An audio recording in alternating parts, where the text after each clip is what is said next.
Hello, good morning, and welcome to Morning Brew on Politics Social. I'm Graham Hughes. It is Wednesday, the 16th of October 2024. We've got loads of cool people in the chat. We've got Pete's Music in there. We've got Siskin Edge. We've got Simon Smith. We've also got Sarah Davis and Ivan Ambrose. Hello. We've also got Lee Corn. How you doing, mate? We've got Roger Haslock in there, Gallifreyan Wren, and others. If you would like to join them in the chat, just press onto the massive subscribe button and wait for 30 seconds, and you will be able to join the chat with everyone else. So today we're going to be talking about competence. Our old hello, competence, my old friend, as Simon and Garfunkel never sang. This is a bit weird, isn't it? Like, we're seeing what it's like to be governed by competent people. And I'm not saying that Labour don't make mistakes. I mean, for instance, Keir Starmer met with a pop star, this pop star called Taylor Swift, at a Taylor Swift gig that he was on the guest list for. I mean, you know, Boris Johnson met a former KGB agent, Alexander Lebedev, in a bunga bunga party, which is a bit like one of P. Diddy's freakouts or freak-offs or whatever he called them, in Italy. He went directly there from a NATO summit, from a NATO meeting where they discussed the murder of a British citizen, Dawn Sturgis, who was murdered by Russian agents on British soil. I think the first British citizen to be killed in a while by Russian agents on British soil. So he went to a meeting about that, and then he met with Taylor Swift. No, sorry, did I say Taylor Swift? Silly me.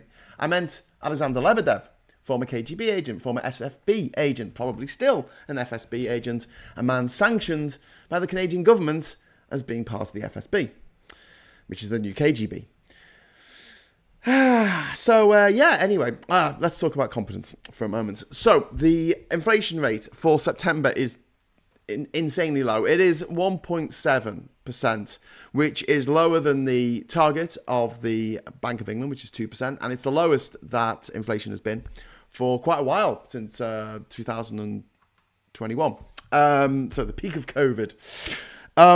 Now, it's good news on the surface, but it's bad news in other ways. Okay, so the way that inflation is gauged, the way it's measured, is by having lots of things and looking at how they go up in price.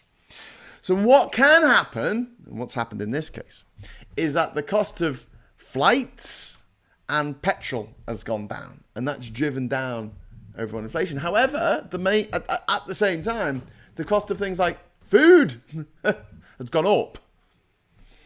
But the way they work it out, they go, but overall it's gone down. Also, and might be a problem going forward, the amount that people get on benefits, apart from pensions are gold-plated, triple locked, copper bottomed, can't touch them.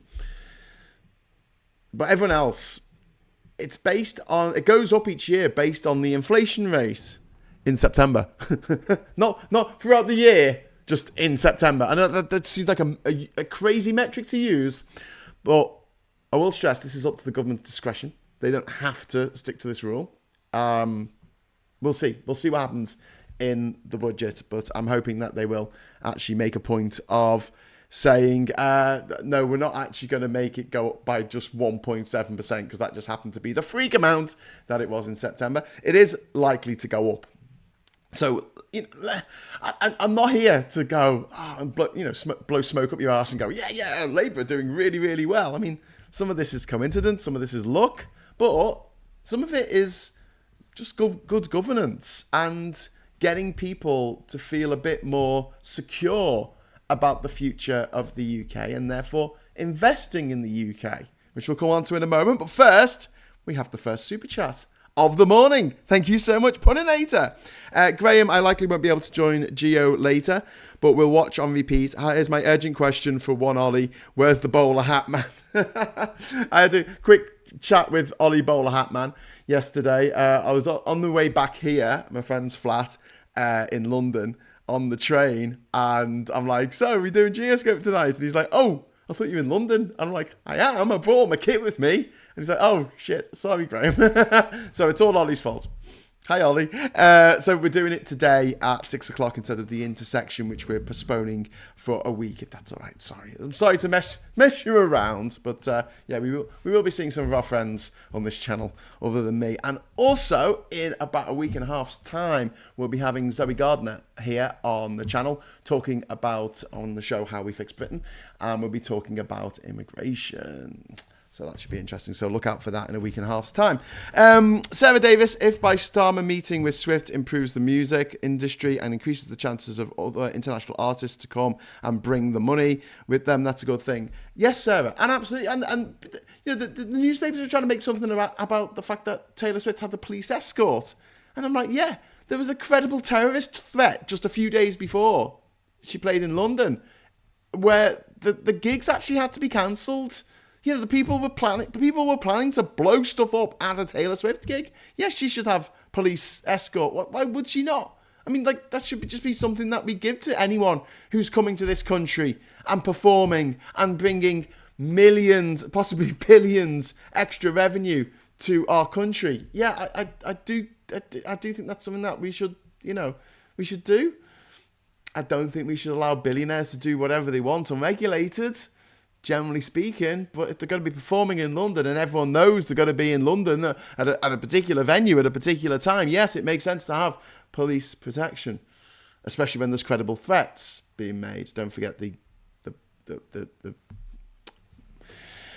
event. That's a bad way of putting it. The tragedy in Southport was at a Taylor Swift themed dance party. I mean, you know, and there was, not that long ago, just 7 years ago, Ariana Grande was that she had the concert in Manchester, and that resulted in the deaths of loads of children. Okay, so the fact that the tabloids have been going on for weeks now about Starmer's glasses, the fact he went to see Taylor Swift, and the fact that Taylor Swift had police escort, police protection. I mean, talk about non-stories. This is what happens when you have competent governments. The newspapers got nothing to tell stories about. But it was a bit weird because when the Tories were being incompetent, it's not like the newspapers concentrated on that. Anyway, right, moving on. Congratulations on your visa, Graham, says Sarah Davis. Thank you very much. I've been approved. I haven't got my passport back yet, so who knows. I've been approved for an American visa. Do you want me to go through the process for a moment before we talk about the investment summit earlier this week? Okay, then I shall. People who didn't say anything. So I can't get an ESTA, which is an electronic travel authorization, a visa waiver to visit the United States of America. The reason I can't get that is because I've been to Sudan after March 2011. So I went to Sudan for 3 days in December 2012 because I was traveling from South Sudan to Egypt, and Sudan happens to be in the middle. Not that I could go directly from South Sudan into Sudan. There's a war on that border, so I had to go down to Uganda, across to Kenya, up through Ethiopia, get a visa for Sudan in Ethiopia, which was difficult. And then I went up to Egypt through Sudan, after visiting the Meru Pyramids, which are quite a fascinating place in the desert with no other tourists apart from me. Imagine having hundreds of pyramids in the desert all to yourself. I did that. Anyway, moving on. Because of this trip, this journey, 12 years ago, I can no longer ever get an ESTA, unless you change the rules at some point in the future. I don't know. So I have to go and get a visa. The visa process is, when I say it's laborious and expensive, oh my God. I obviously, I've been to every country in the world, so I had to get visas for countries like Angola, Turkmenistan, Saudi Arabia, which is easier now, but it wasn't when I was traveling. And I've got to say that the American visa is the most expensive, the most time-consuming, and the most the arsiest visa I've ever had to endure to try and get. And it got to a point where I was really considering just walking out of the embassy and just going, oh, sod this. I really, really can't be arsed with. I don't even want to go to America, especially if Trump gets in. Anyway, so you turn up at the embassy. I've been waiting 3 months for an appointment. I turn up and there's a massive queue outside the embassy. There's 2 queues outside the embassy because you never have enough queues, can you? So the first queue is to register that you're there. So you tempt to that, and I registered half an hour before my appointment time. And then I went for a coffee. I came back about 20 minutes later, and I had to join another massive queue, and that was to actually get into the building. So I went into the building. I had to show my phone. I had to show an app on my phone to show my phone was a real phone. It wasn't an exploding walkie-talkie, I guess. And then you walk in, and then you have to queue up again to go through security. That's to get in. There's a queue to get to security. Then you have to queue up again. There was another queue for something, and you had to show your papers and your passport. And then they said, okay, go up to level 1. So you go to level 1. And then I joined the queue. I saw the queue, I joined it. The guy in front of me said, you don't have to join this queue. You have to go over there and sit over there. So I'm like, okay, thanks, mate. So I sat down in this queue, sat down, and it was a ticket system where you get a number, right? And they call out your number. So I'm 500 and something, and we're on 400 and something. I'm just sitting there going, oh my God. And I'm trying to use my phone, but they have the internet that you can use, but it's not very good. So my phone wasn't working very well. So I was a bit bored because you're not allowed really to take anything in with you. So I didn't even take a newspaper with me to do the crossword. I mean, like, I did not. So waiting for about 45 minutes. And then finally, I get called to go to a window. But I have to queue to get to the window. Finally get to the window. And they look at my passport picture that I've given them. And they go, sorry, this passport picture is more than 6 months old. And I'm like, yeah, it's 8 months old. But when I applied 3 months ago, that was a picture that was 6 months older than me. Have I changed that much? And the only reason they knew it was 8 months old is because I got this was a picture from my passport. My passport was issued in February, at the end of February. So that's how they knew they're cunning detectives. They're like, you gotta get new pictures. I'm like, what? Look, does it look like me? Have I got new facial tattoos? Have I got long hair? Have I grown a beard? No. Look exactly the same as my picture. And they're like, no, you got to go and get another picture of yourself. Jesus. Okay, so I go to the photo booth. It's £10 for a picture. £10. I mean, back in the day, they used to use silver nitrate as part of the process to make photos. So, passport photos, I could see why they cost a lot. Now they just use a digital printer, like you get at home for like, I don't know, 70 quid. although the ink cartridges cost 100 quid. But anyway, so I'm fuming. I go back and I go, here you go, here's my picture. It looks exactly the same. And like, okay, that's good. Go and join the next queue. So then I had to go and join another queue, which was to scan my fingerprints. So that took about another 15 minutes waiting in the queue, and then scan my fingerprints. And then I had to join another queue. Are you bored yet? Because I was. This is about 2.5 hours of my life that I'm never getting back. I had to join a sixth, seventh queue. Is anyone keeping track? To actually have my interview. So they have all these windows where you go and you talk to someone behind the window, behind the glass. And I had to wait half an hour in the queue, standing there like a lemon, nowhere to sit. And then I had to stand there for half an hour getting interviewed. And it went like something like this, right? So he's got a list of countries that you're not allowed to go to if you want to go to ESTA. You want to go to the United States. These are the problematic countries. These are countries, state sponsors of terrorism and ne'er-do-wells and all that kind of stuff. So he's going through this list. And he's like, I've had this conversation a few times in the past, mate, where it's been like, so you've been to every country in the world? Yes, I have. Read my book, Man of the World. Okay, have you been to Egypt? What, since March 2011 or since ever? Since ever. Yes. Have you been to North Korea? Well, kind of, technically. I stepped over the border. Okay, have you been to Iraq? Yes. I've been to every country. Have you been to Iran? Yes, I've been to every country. Have you been to Venezuela? Yes, I've literally been to every country in the... How many times? And he's got to go through his list. And I'm going, yes. The one behind me's laughing. She's waiting patiently for me to finish my interview. And this went on for some time. And then he wanted to know why I got knocked back at the border a few years ago. And I said, well, because I read that on the website, on the government website, that you don't need an ESTA to visit America overland.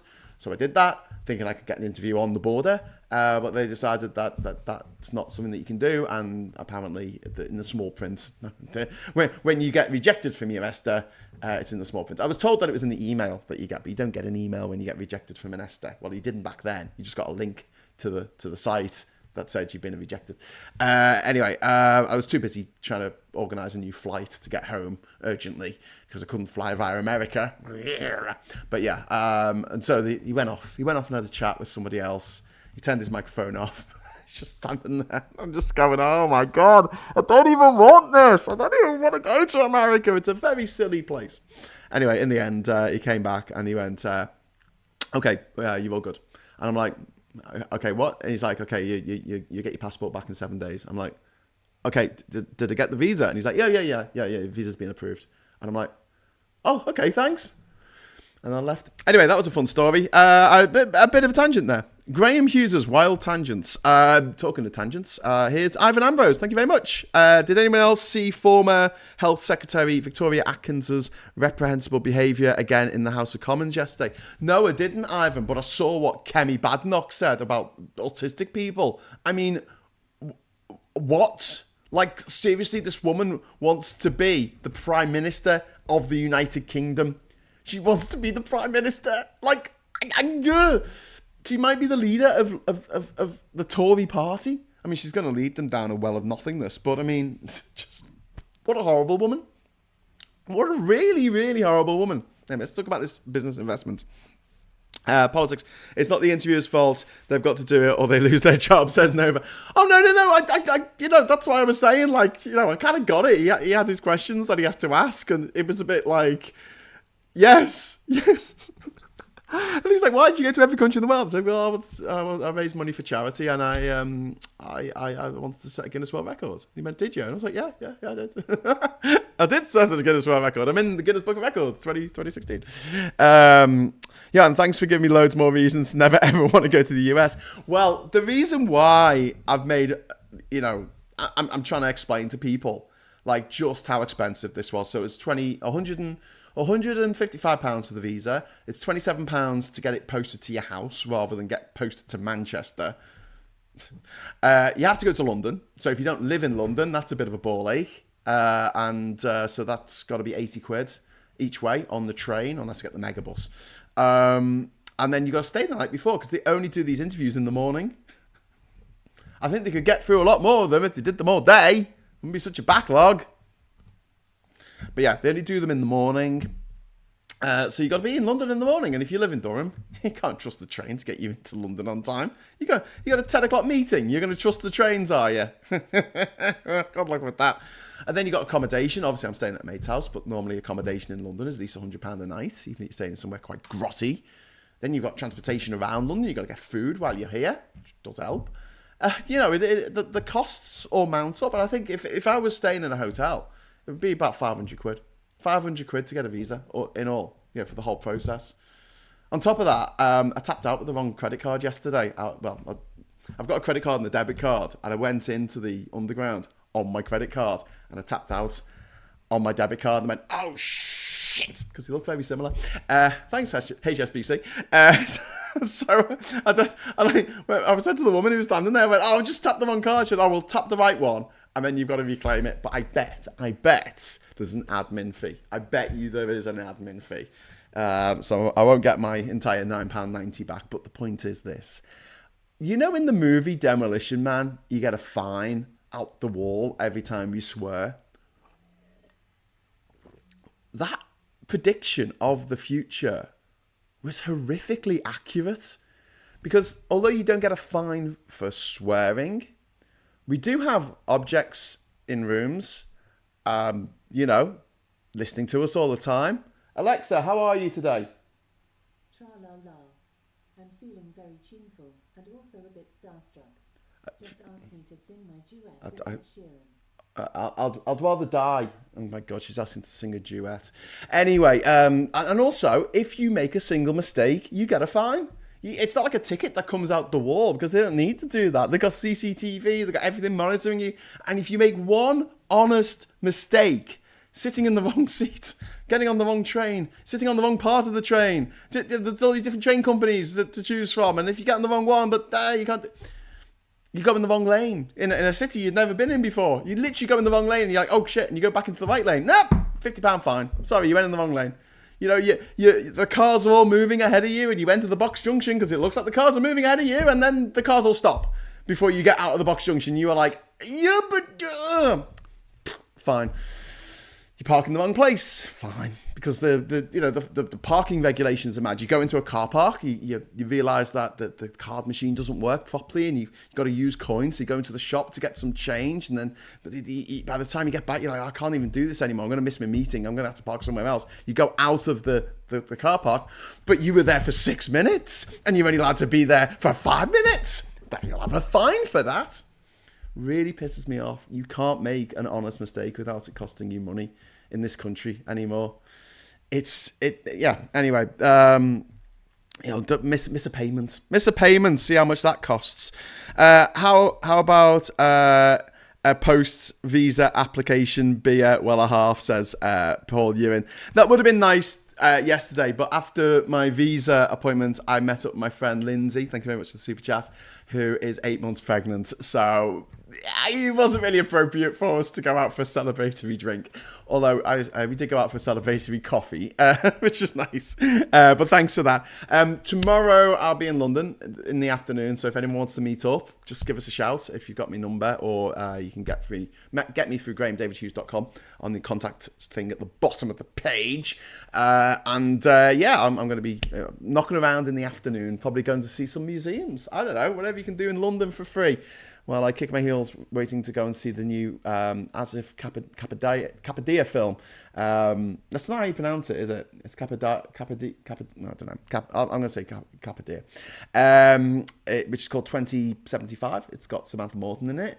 I'm going to a screening of it. And looks interesting. Looks really depressing. I'll let you know what it's like tomorrow.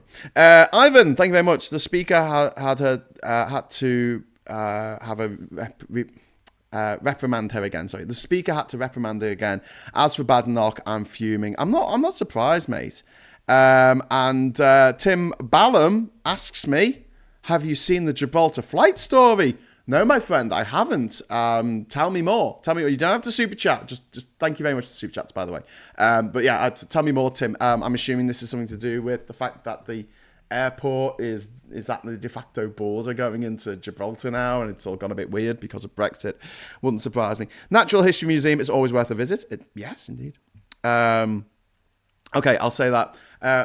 Alexa, open the pod bay door. Alexa. I'm sorry, Dave. I'm afraid I can't do that. Oh, that's creepy. She said, I'm sorry, Dave. And we're not in space. I'm afraid I can't do that because we're not in space. Okay. Thanks, HAL 9000. Hey, we're sending a mission to Europa. We were told specifically not to do that in the sequel to 2001, 2010, Odyssey 2.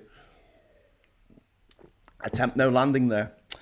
My God, it's full of stars. Puninator, thank you very much for the £5 super chat.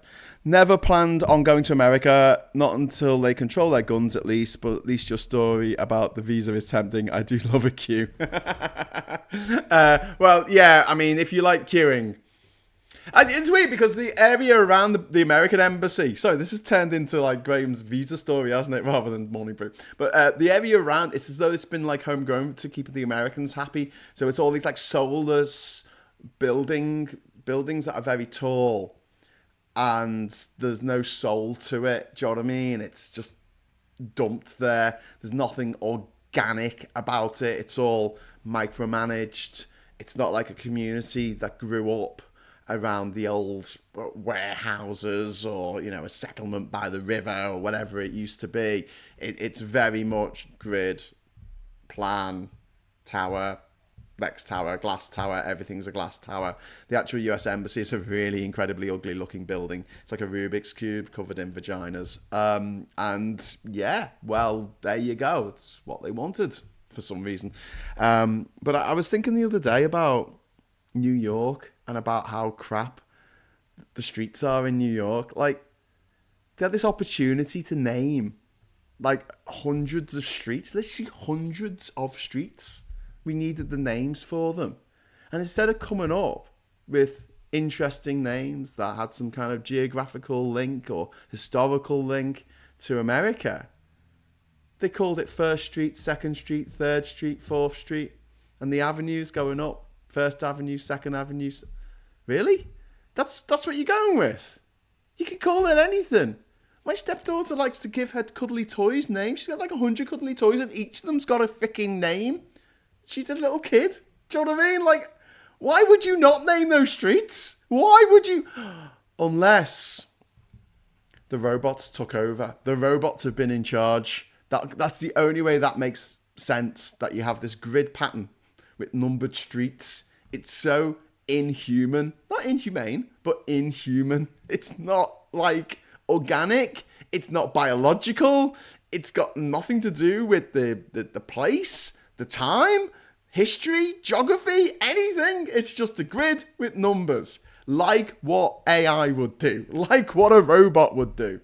Anyway, there's other cities around the world that do that as well, but I think Manhattan is probably the most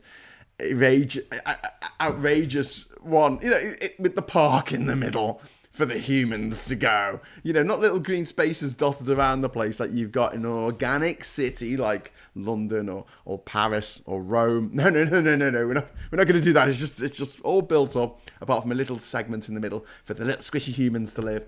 And outside can be all the robots and cars. Maggie Pie, thank you very much for the 50 Swedish krona. I appreciate that.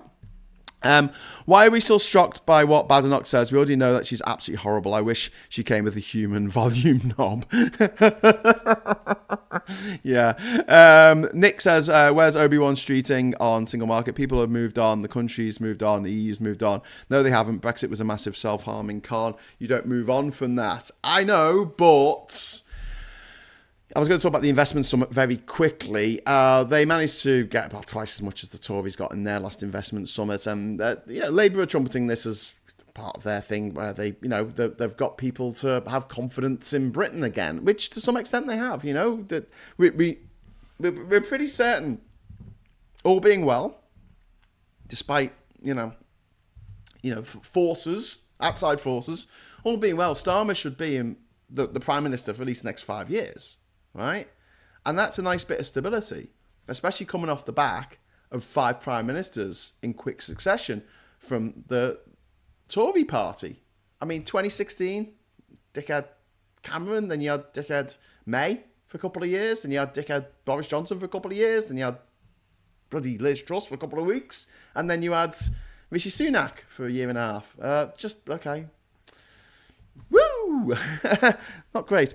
Numbered streets, they don't have enough history to name things after. But there's people. There's someone who lived on that street called Bob. Could have called it Bob Street because of Bob or Hilda.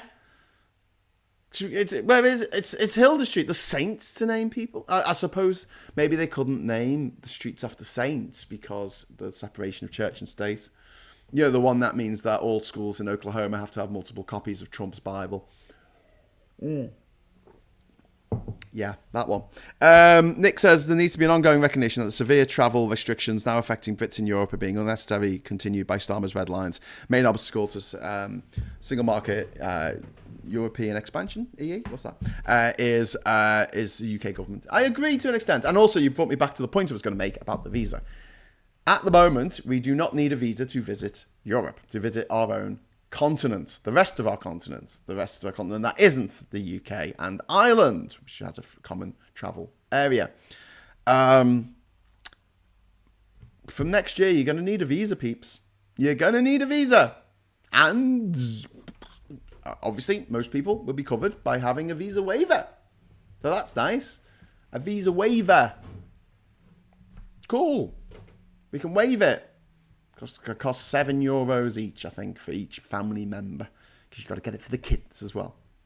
So that's nice. An extra €28, perhaps. Maybe more, maybe less. On the cost of your already incredibly expensive travel to go on holiday. Because there's no £2 flights from Ryanair anymore. Anyway, the problem is this. It's a visa waiver. In lieu of a visa. And they get to make the rules on who gets the visa waiver and who is doing quite well in countries in the EU at the moment. Far-right nativists who don't like immigrants, don't like people from other lands, don't like people from other countries coming here and speaking foreign on their buses. Sound familiar? Well, here's the thing. The EU can make whatever rules it likes about who gets the visa waiver. Maybe they will say, hey, Graham, 12 years ago, you spent 3 days in Sudan. We don't like Sudan, so you can't get a visa waiver. You have to go and get a Schengen visa from the embassy in London. And it's going to cost you 500 quid and you're going to have to queue up for 3.5 hours to get this thing. Okay, cool. Or, more likely, because not a lot of people have been to Sudan, what if they say, sorry, mate, you've got a criminal record. You've got to get a visa. And shock horror, 1 in 4 Brits have got a criminal record. Oh, dearie me. Looks like 1 in 4 people won't be able to visit France, Germany, Italy. Won't be able to go on a holiday to Greece. Iron Appa's hours. Won't be able to go to Cyprus. No. Sorry, my friends. Can't go there because you've got a criminal record. Well, you can get a visa, but it's going to cost a lot of money and take a lot of time. So you probably won't bother. Nice. Thanks, Brexit. And the irony being that most people who had a criminal record at the time of the Brexit vote voted for Brexit. Hashtag not all crims, but the vast majority of criminals who could vote because they're not in jail voted for Brexit. Funny that. Anyway, moving on. Tim Ballon, I like the song 42nd Street has developed a certain cachet. Yeah, but 41st Street, 43rd Street, ugh. I think the numbering sense is fine. It helps people get around. No, it doesn't. It helps robots get around. I mean, you got the knowledge in London, which is brilliant because the cab drivers knew every street in the city. But also, we don't need it now. We've got Google Maps, so we don't need it. Like, it's possible to navigate a place where, as U2 once sang, the streets have no name. I was going to make a joke there about something else that U2 sang, but it would have been a crap joke, so I didn't even do it. I shouldn't have even made reference to it. I had a police caution, so I'm okay, as it was 12 years ago. Well, you say that. However, when you apply for your American visa, you have to declare anything, like an arrest going back to like the 1970s. I think you've got to declare it. Seriously, it's kind of crazy. I've not been on holiday for over 6 years due to my health. If my health wasn't in the way, says Ivan, I would happily go for the extra expense and extra inconvenience for travelling. All I want is my health. Ivan, I completely understand that. Mate. And I love you to be able to go travelling again, because for those of us who love to travel, for those of us who have that wanderlust and part of our genes that says go places. Yeah, I completely get that yearning. So hopefully things will improve for you. I have a police record, one of my favourite albums, says Sarah. See what you did there. Gone completely over time. Should we just quickly look at the papers? Very quickly, very briefly look at the papers. Have me for a few more minutes, and then I'll, leave you in the safe, capable hands of Richard O'Brien. What? No? The Crystal Maze. Rocky Horror Picture Show. Jimmy. But yeah, we've got the Times here. Sick could end life if doctors and judge agree. Doctors and judge agree. Sick could... Oh, and a judge. Okay, that didn't make much grammatical sense, but it does in a way. Concerned US gives Israel deadline to let more aid into Gaza. That's from the Times. I'm going to make this a bit bigger because I think it's a bit small on the screen. I don't know if you. Oh, I see. That's why I made it small, because otherwise it doubles up. Okay. Oh, it all makes sense now. We've got the Mirror. The new Kaiser chief. This is the new England boss, who is the ex-Chelsea manager, Tuchel. Who's going to be taking over the Three Lions. A foreigner in charge of the England team. Oh, matron. This happened several years ago with Sven-Goran Eriksson, and all the newspapers hated him for it. But then he died, and everyone's a good bloke when you're dead. Taylor Swift, the PM met singer, but number 10 denies ticket to her thanks for police escort. Can I just say on behalf of humanity... Okay, Minister vows to end scandal that left thousands of carers in debt. This is the repayments for overpayments of like pennies, pounds for carers who should be getting much more money than they get anyway. these people are looking after our elderly, sick relatives, or not necessarily elderly, but people who otherwise would need care from the state, which would cost 10 times the amount. So let's be sensible here. Let's make it so that people who are full-time carers for someone that they love get a living wage for what they do, because that should just be the standard. But until then, we've got this ridiculous system where the Tories are trying to claw back, pounds off people who's, have been caring for their relatives for years before their relative died, and then they're like, oh no, we want the money back. Daily Mail here, the Archbishop of Canterbury being a dickhead in a big hat, and then we've got now PM is engulfed by swift furore.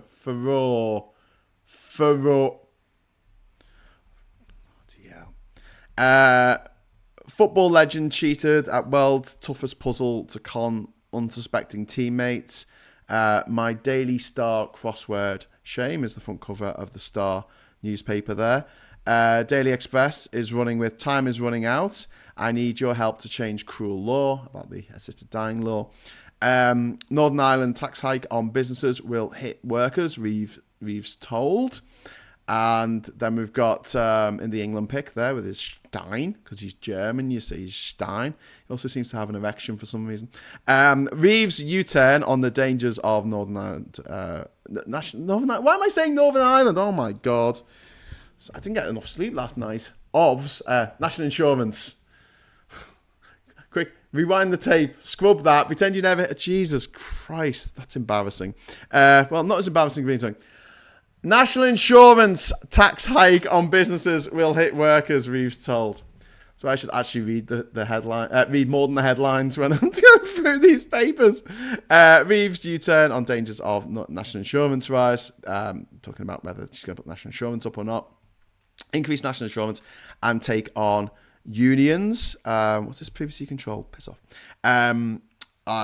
The dramatic intervention by former Bank of England chief Mervyn King as he writes an open letter to Rachel Reeves urging her to use the budget to increase national insurance and take on the unions. Take on the unions. It's Labour. They're going to take on the unions. And then we've got the Financial Times finally here. Reeves banks on budget tax rises to plug deepening black hole of 40 billion. Now, one of the ways, we haven't talked about this today, but I'll try and talk about it a little bit tomorrow, is the ways that Rachel Reeves may consider changing the rules, changing the fiscal rules in this country so to release more that they can spend. So at the moment, there's a certain amount of percentage by GDP of what we can spend on stuff. But by a bit of jiggery pokery, we might be able to change things so that things aren't included in the national debt, or things are included in the national debt, or things included in national assets, and that could turn things around so that it frees up billions of pounds for the Chancellor to use without actually breaking any of the self-imposed rules that she said that she's going to keep from the previous administration. Right, well, we'll get into that tomorrow because it's a bit boring and complex. So if you'd like to join me for a boring and complex discussion on changing the fiscal rules, I'll be back at 9:30 tomorrow morning. Obviously, Phil did the first two shows this week, so I'm doing the last three. And but before then, I'm going to be back at 12 o'clock for PMQs. Here in London. Maybe I should go. Maybe I should get on the train now and I could just be camped out outside Parliament. Actually, no, it's raining. It's a bit drizzly here in London at the moment, so I'm not going to do that. I'll be here. For 12 o'clock for PMQ's watch party, so please join us for that. And finally, we'll be back tonight at 6 o'clock. I know it's a different time slot for Geoscope. It's normally when we do the intersection. We can't do the intersection this week, but we will be doing Geoscope. And oh my God, there's a lot to talk about. So please join us at 6 p.m. tonight, live and interactive. Me and Ollie Bowler Hatman for the Geoscope show. Okay, until then, thank you very much to everyone in the chat. Is there a PMQ today? Yes, Sarah, there is. Thank you. I do think the fisting rules need changing. It's a pain in the ass, says Scott. Very true. Very funny as well. We've also got Graham should write a book. Oh no, Graham, should I write a book about all the things I discovered about the education system in UK compared with the EU? You can do if you want a nice little bit of, a pastime, a little hobby, but don't expect to make any money. Do not expect to make any money out of books. That's my sagely advice to people. When people ask, why have you not written your second book yet, Graham? It's like, well, I haven't had the free time to spend writing a book that I know is going to make no money whatsoever. But there you go. That's just the system. Like, honestly, you sell a £10 book, £9 if it goes to Amazon, you get about 50p. If you're lucky. The most important thing tonight is where is the bowler hat, man? Thank you very much to Sarah for that. And there wasn't a super chat, but I thought I'd just run the animation anyway. Thanks very much for watching. And until 12 o'clock today, or 6 o'clock today, or 9:30 tomorrow, I'll say thanks very much for watching. Hello, good evening, welcome, and goodbye.